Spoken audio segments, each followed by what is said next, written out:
Sortier Rise,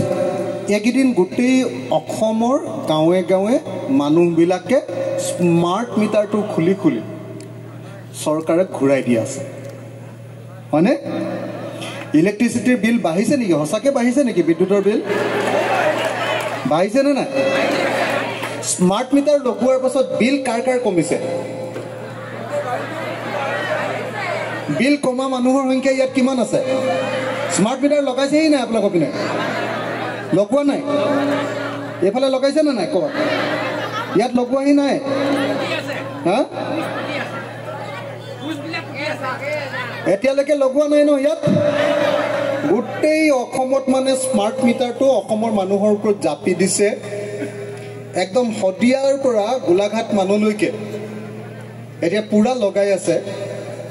আৰু গোটেই অসমৰ মানুহে কৈ আছে যে আমাক স্মাৰ্ট মিটাৰ নেলাগেও স্মাৰ্ট মিটাৰ কাৰণে বিজেপি চৰকাৰ কৰা নাছিলো বুলি কৈ আছে এতিয়া বুঝা নাই তাৰমানে আগতে যেনেকে মানে একদম মানে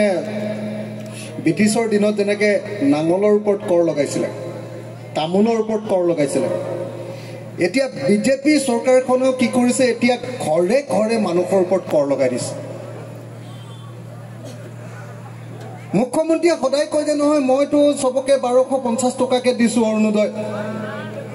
মানে 1250 টকাৰে আমাৰ ঘৰত যিকোন জুই জ্বলাও মানে গ্যাস এলপিজি গ্যাসটো জ্বলাও সেই গ্যাসটো কিনিবলৈ যেনে তেনে এটা গ্যাস কিনিবলৈ জুৰে তাৰ পাছৰ যিকোন জুই অৰ্থাৎ ইলেক্ট্ৰিসিটি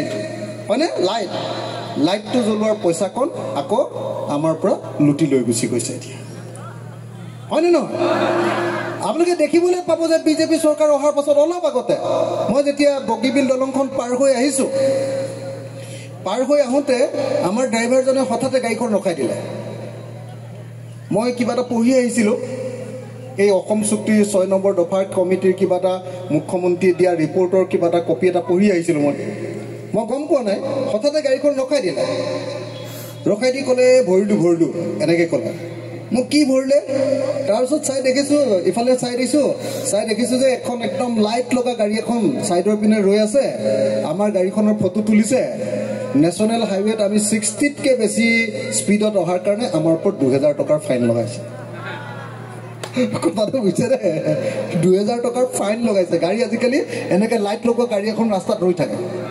দেখিছে নে নাই হে আজিকালি এমবিএ নেশনাল হাইৱেত বাদ দিও ট্ৰেক্টৰ যদি আপুনি ইয়াত চলাই আছে ট্ৰেক্টৰ কথাটো গম পায় নে ট্ৰেক্টৰখন যদি পথাৰৰ পৰা উঠিছে লগে লগে আহি পাই গলে তোমালোকৰ ট্ৰেক্টৰ ৰেজিষ্ট্ৰেচনটো ঠিকে আছে নে নাই কাগজ পত্ৰ ঠিকে আছে নাই যদি টকা 10000 ভৰিবা গম পাইছে নে তাৰ পাছত এই একেখন চৰকাৰে অকল ট্ৰেক্টৰ নহয় আমাৰ গাঁৱৰ মানুহবিলাকে এতিয়া কি কৰিছে সব বেছিভাগ কি কৰে ভালকে চলিব নোৱাৰা মানুহবিলাকে বেছিভাগে এতিয়া বেটাৰী ৰিক্সা ই ৰিক্সা মানে এই ৰিক্সাখন চলায় গাঁৱৰ ল'ৰাকেইটাই গৈ ওচৰতে থকা টাউনখনত গৈ ই ৰিক্সাখন চলায় যেনে তেনে পৰিয়ালটোৰ কাৰণে টকা 500 টকা 700 দিনটোৰ কাৰণে উপাৰ্জন কৰি আনে এতিয়া বেটাৰী ৰিক্সা বা ই ৰিক্সাবিলাক ৰাস্তালৈ ওলাবই নোৱাৰে লগে লগে কিবা এটা বুদ্ধি উলিয়াই 12000 টকা ফাইন বেটাৰী ৰিক্সা চলায়ও খাবলৈ নিদিয়া ট্ৰেক্টৰখন লৈ হাল বাবলৈও নিদিয়া গাড়ী এখন লৈ কিবা এটা বস্তু বিক্ৰী কৰিবলৈও নিদিয়া সবতে খালি এনেকে টেকেলা বহুৱাই থৈ দিবা হয়নে আৰু তাৰ পাছত ক'ব যে আমিতো পুৰা দিছো নহয় 1250 টকা সবে ইয়াত অৰুণোদয় পাইছে নেকি সবেতো পোৱা নাই হয়নে নহয় সবেতো পোৱাই নাই যিসকলে পাইছে সেই সকলৰ কাৰণেও 1250 টকাত পৰিয়ালটো চলোৱাটো সম্ভৱ নেকি আনহাতে বস্তুৰ দাম ইমান বাঢ়ি গৈছে ইমান বস্তুৰ দাম বাঢ়িছে মানে আপোনালোকে নিজে কল্পনা কৰকচোন কেইদিনমানৰ আগতে বিজেপি চৰকাৰ অহাৰ আগতে নিমখ 1 কেজি কিমান টকা দি কিনি খাইছিল এতিয়া কেই টকা হ'ল হা কেইদিনমানৰ আগতে নিমখৰ কেজি 2 টকা আছে হয়নে এতিয়া নিমখৰ কেজি 20 টকা টাটা পেকেটটো ল'বলৈ গ'লে হয়নে নহয় 30 টকা নহয় এইটো 20 টকা আৰু 30 টকীয়া পেকেট আছে হয়নে এইটো মুৰ্গীৰ ডিম তাকো আমাৰ লোকেল মুৰ্গী নহয় আগতে খাইছিলোঁ 2 টকা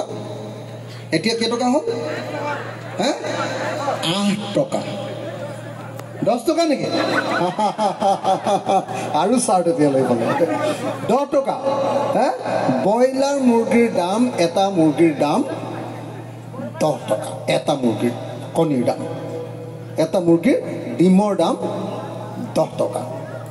হয়নে মিঠাতেল মোৰ নিজৰ মনত আছে মিঠাতেল আমি মোদী গভৰ্ণমেণ্ট অহাৰ আগতে 1 লিটাৰ মিঠাতেলৰ দাম আছিলে 48 টকা 40 এতিয়া কেই টকা 150 টকাত খোলাটোহে পাব বুজিছে না 220 টকা মিঠাতেল ইঞ্জিনত যাওকচোন এবাৰ ধাৰা মিঠাতেল 220 টকা হয়নে নহয় হে 220 টকা মিনিমাম 160 টকা 150 টকা মানৰ পৰা আৰম্ভ হৈছে হয়নে নহয় মিঠাতেলৰ দাম 48 টকাৰ পৰা কিমানটো কৰিব হয়নে মসুৰ দাইলৰ দাম কিমান বঢ়াই দিলে আপোনালোকে নিজে চাওক এবাৰ মসুৰ দাইলৰ দাম হয়নে পিয়াজ আলু এইবিলাকৰ কথা নকলোৱে ইমান বস্তুৰ দাম বাঢ়িছে যে সঁচাকে আমাৰ নিচিনা দুখীয়া মধ্যবিত্ত নিম্ন মধ্যবিত্ত পৰিয়াল এতিয়া চলাটো প্ৰায় অসম্ভৱ হয়নে নহয় ৰাইজ হয়নে নহয় বাৰু কওক গেছ চিলিণ্ডাৰ আমি কিনিছিলোঁ নৰেন্দ্ৰ মোদী চৰকাৰ আহোঁতে 414 টকা এতিয়া এটা গেছ চিলিণ্ডাৰৰ দাম কিমান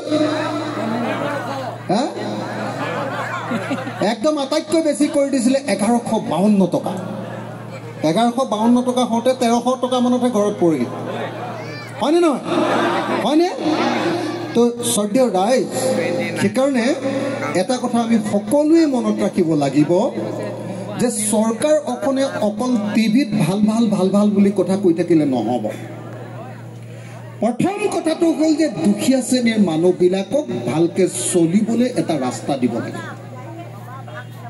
হয়নে